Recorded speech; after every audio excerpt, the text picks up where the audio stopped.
தமிழ்நாட்டில் ஒரு இடத்துல கவர்மெண்ட் ஆஃப் இந்தியாவே இந்த இடத்துல மனிதர்கள் வாங்க தகுதி இல்லாத இடம்னு சொன்ன ஒரு இடம் இருக்குது. அது என்னென்னு தெரியுமா?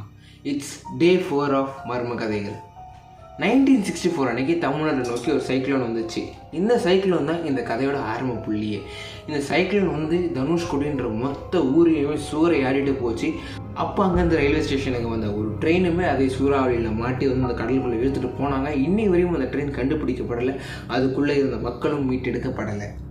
அதுக்கப்புறம் இந்த இன்சிடெண்ட்டுக்கு அப்புறம் நம்ம கவர்மெண்ட் ஆஃப் இந்தியாவே இது மனிதர்கள் வாழவும் தகுதி இல்லாத ஒரு இடம்னு அறிவித்தாங்க. அதுக்கப்புறம் அந்த ஏரியாவுக்கு போகிற டூரிஸ்ட் பீப்புளாக இருக்கட்டும், அங்கே வாழ்கிற ரூரல் பீப்புளாக இருக்கட்டும், அங்கே வந்து ஈவினிங் நைட் ஆச்சுன்னா வந்து அந்த ட்ரெயின் சவுண்டு கேட்குது, அந்த மக்கள் சத்தம் கேட்குது, கடல் வந்து சீற்றத்தில் வந்து அந்த ட்ரெயின் அடிச்சுட்டு போகிற சத்தம் கேட்குது, வித்தியாசமான ஒலிகள் கேட்குது.